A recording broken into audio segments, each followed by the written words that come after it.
सत श्री अकाल। आजकल मन की बात करने का दौर चल रहा है, इसलिए हम भी अपने मन की कुछ बात करना चाहते हैं। हमारे वैज्ञानिकों ने एक साथ 104 सैटेलाइट छोड़े और इसका सारा श्रेय माननीय प्रधान सेवक जी ने ले लिया। कश्मीर में चंदानी नेत्री टनल का श्रेय भी माननीय प्रधानमंत्री जी ने ले लिया, जबकि इसकी शुरुआत 2009 में मनमोहन सिंह जी ने की थी। पिछले 3 सालों में अगर कोई भी स्कीम शुरू हुई हो तो कृपया हमें बताइए। आपने बेसिक सेविंग को जनधन योजना बना दी, नेशनल गर्ल चाइल्ड को बेटी बचाओ बेटी पढ़ाओ योजना, निर्मल भारत को स्वच्छ भारत, राजीव आवास को सरदार पटेल अर्बन हाउसिंग, स्वावलंबन को अटल पेंशन योजना, नेशनल मैन्युफैक्चरिंग पॉलिसी को मेक इन इंडिया बना दिया, नेशनल ई गवर्नेंस प्लान को डिजिटल इंडिया बना दिया। ऐसी तमाम योजनाओं के नाम बदल देने से योजनाएं नई तो नहीं हो जाती। जीएसटी को 2011 में ही पेश कर दिया गया था, उसको पास कराने की कोशिश भी यूपीए सरकार ने की थी और तब इसका विरोध बीजेपी ने ये कहकर किया था कि जीएसटी देश की तरक्की में बाधा है, और अब इसको खुद लागू करके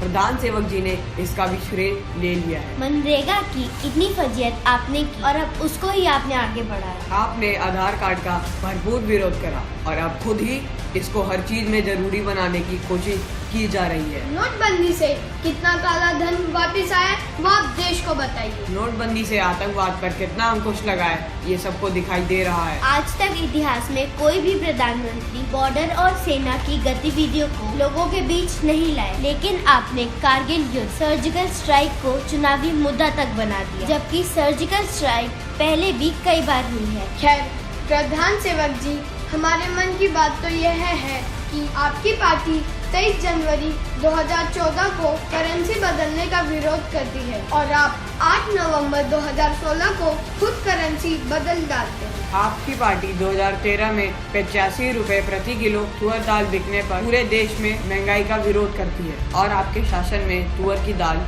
150 से 200 रुपए किलो बिकती है। आपकी पार्टी गोवंश हत्या का विरोध करती है, जबकि आपके सत्ता में आते ही भारत बीफ एक्सपोर्ट में दुनिया का नंबर 1 देश बन जाता है। 2004 से 2014 के बीच आपकी पार्टी रेल किराए में 1 रुपया भी बढ़ाने पर रेल का चक्कर जाम कर देती थी और आपने सत्ता में आते ही 2 साल में रेल किराया लगभग 60 से 70% बढ़ा दिया। निर्भया के समय एक बलात्कार के विरोध में आपकी पार्टी 3 महीने आंदोलन करती है। इन चीजों का विरोध करना ही चाहिए, लेकिन बीजेपी शासन में मध्य प्रदेश में प्रतिदिन 12 और दिल्ली में प्रतिदिन औसतन 7 बलात्कार होने पर आपके कानों में जू तक नहीं रेंगती। यूपीए सरकार ने 125 से $140 प्रति बैरल में अंतर्राष्ट्रीय बाजार से कच्चा तेल खरीद के 70 रुपए लीटर पेट्रोल बेच और उसके विरोध में बीजेपी बैलगाड़ी मोर्चा निकाल दी, लेकिन आपके शासन में 50 से $60 प्रति बैरल में कच्चा तेल खरीद कर आप 70 रुपए में पेट्रोल बेच रहे हैं। आपकी पार्टी के पूर्व राष्ट्रीय अध्यक्ष बंगारू लक्ष्मण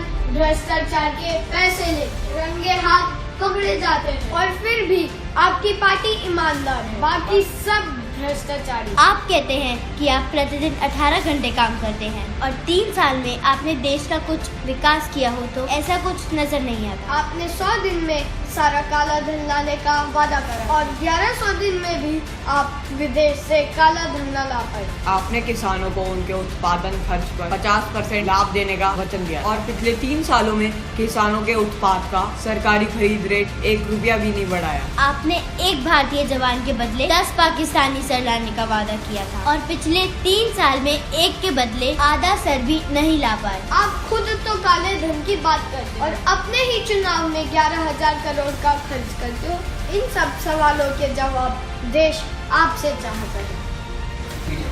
दोस्तों, देश का चौथा स्तंभ यानी हमारी मीडिया, जिसकी भूमिका संदेह के घेरे में है। ऐसा लगता है कि कुछ चैनल तो हमेशा बॉर्डर पे ही रहते हैं। पाकिस्तान से एक स्टूडियो युद्ध इन लोगों ने शुरू किया हुआ है। देश की तरक्की के लिए सरकार क्या कर रही है, इस बात से ये कोसों दूर है। दोस्तों जरा सोचिए कि आज आपको देशभक्त होने का सर्टिफिकेट कुछ लोगों से लेना पड़ रहा है। हमारी मानसिकता इस स्तर पर पहुंच चुकी है कि अमरनाथ हमले में 50 लोगों की जान बचाने वाले ड्राइवर सलीम का धन्यवाद करने की जगह हम उस पर शक कर रहे हैं कि वो कैसे बच गया, और ऐसा इसलिए है क्योंकि उसका धर्म कुछ और है। गौरक्षा के नाम पर इतनी हत्याएं हो चुकी हैं, इतने दंगे हो चुके हैं, ये सब किसके लिए? कुछ लोग ये भगवा कपड़ा पहनकर अपने आप को कानून से ऊपर समझने लगे हैं। सरेआम मारपिटाई, हत्याएं और सामाजिक दंगे करने में लगे हुए हैं। ऐसे लोगों से हम विनती करते हैं कि इस केसरी रंग को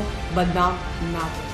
ये रंग तो हमें भगत सिंह जी की याद दिलाता है। ये रंग हमारी संस्कृति की याद दिलाता है। ये देश महात्मा गांधी का देश है, इसे गॉडसे का देश मत बनने दीजिए। जय हिंद।